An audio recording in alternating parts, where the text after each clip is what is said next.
costs. And this community has to decide what it wants to do when it comes to renewable energy, because it comes at a cost. And that's the challenge, is to manage those expectations to make this work. Thank you very much.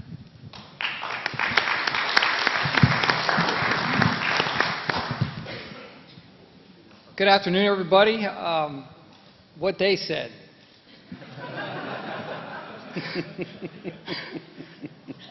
If you look at this problem of sustainability for Guam, you look at the drivers for sustainability, the population growth, reduced dependency on high-cost imported fossil energy, climate change, proactive positioning for a changing regulatory landscape, whether that be cap and trade, whether that be world climate policy. These issues, these drivers for sustainability exist with or without the military buildup. This issue is a little bit different from the issues that we've been discussing in the balance of today. And sustainability is a multidimensional problem. It requires really a planning process that it strikes a balance between the community, education, economic development needs on the one hand, and then technology evaluation, energy resource evaluation, and quantification of a feasible, appropriate portfolio of technologies that can serve Guam's energy needs, including demand reduction, including efficiency.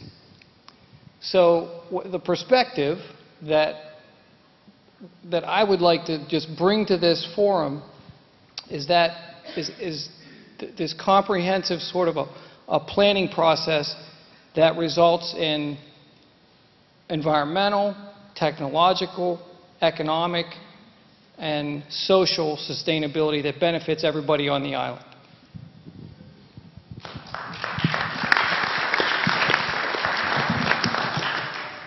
Thank you, gentlemen. Four very interesting perspectives.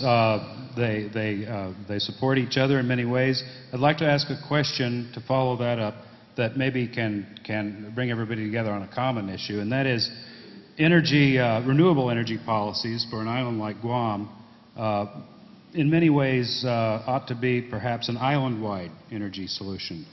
How can we work together across the fence, or even maybe to tear down the wall between the military and the rest of Guam to bring about a true energy independence for Guam? You're first. Okay, I'm first. Well, thank you for the question, because that's exactly what we're doing. About a month ago, I guess, was our first thing where we came with our sledgehammers to knock down some of those walls. And the next section of that discussion is going to be next week, in fact. So Ken and his experts have been working really closely with my experts and the folks that come in to help us on the technical side from NAVFAC Pacific. And we're making sure that collectively we understand the loads, because there's going to be more people coming on the line, on the grid. And so it's exactly what you mentioned. It's an island-wide power distribution system. And kind of to our advantage is there's really one provider. And so as long as we're all collectively working with Guam Power Authority, we're going to be in a position to make sure we are making a sort of collective decisions on these things. The choices that we're going to be making on some of our sustainable design issues and on where we want to put some of the load centers, we're working that very closely with GPA. So we're on the road to develop a memorandum of agreement with GPA, CCU, the region, and then NAVFAC to make sure that we're doing all those exact same things into a document that we can use down the road for the service agreement that we'll have to actually how to buy the power, peak demands and how that kind of works into the rate structure.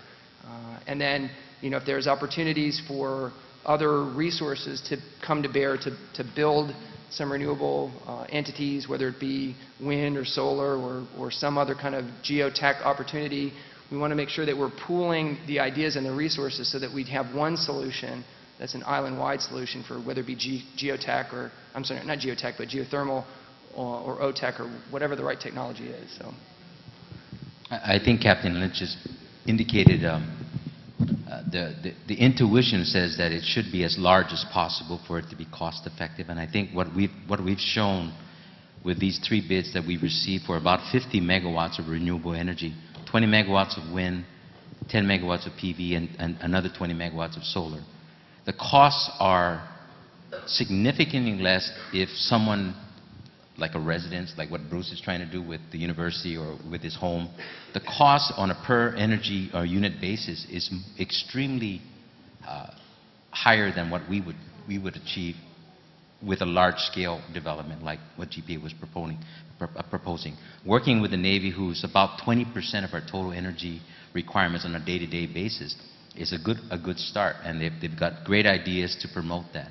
I think we need to build on that and to keep that in mind.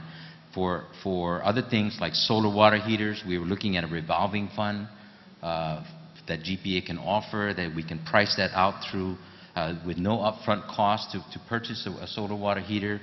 And of course, it's not free, it comes at a cost, and it will show up on your monthly power bill as a payback to your investment.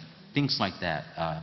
Demand-side management programs to promote an enhanced building code standard to promote what like the military is doing now, is LEED certified building structures and envelopes that actually promote energy efficiency. Treat your envelope first and deal with additional purchases subsequent to that. And you know, that's again, economies of scale is one way to make this work on island.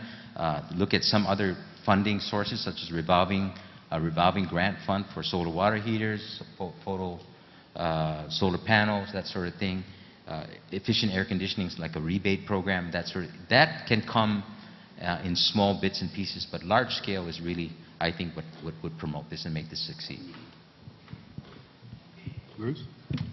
I think we have about 5 minutes. If we could put on my 179 slide it'll answer all the problems of Micronesia and solutions for sustainability.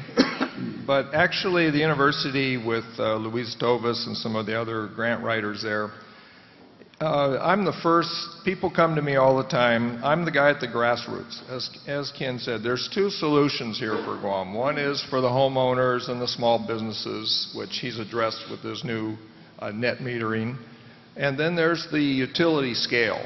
So I totally understand that he needs to look at large systems. In Guam, for the homeowners and most of Micronesia, we have to look at small, appropriate systems.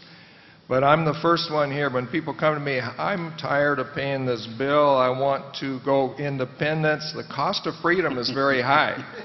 If you don't put in the educational aspect first, do the envelope, do the LEDs, do the architects, design your house, start caulking your windows, get your ceiling fans, start thinking about another way of living besides full aircon 24/7.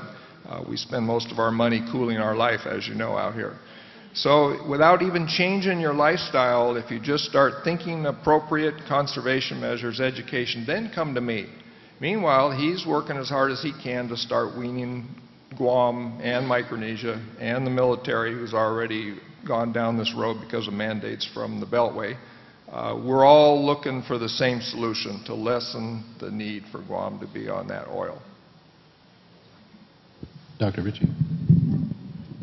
I think the panel has done a phenomenal job of addressing the issues. If there's one that was left out, I would say it's policy. In order to have an island-wide solution, that's going to require financial strategies, funding strategies, the ability to draw money to the projects, which may require that the legislature adopt laws and policies that enable those financial mechanisms. That has to be explored more in detail. It needs to be part of a planning process, but it's important. Very good. Do we have any questions? Do we have time for a question or two? 10 minutes? Yes, I have a question, or make a comment anyways, John. A lot of this equipment for renewable, sustainable energy is made out of plastic, isn't it? Like the cells that for solar panels are surrounded in plastic? Sand, It's not made out of plastic? silicone, sand competes with the IT industry. Because plastic has entered the food chain. You go to the sushi bar, not the alcohol bar, but the sushi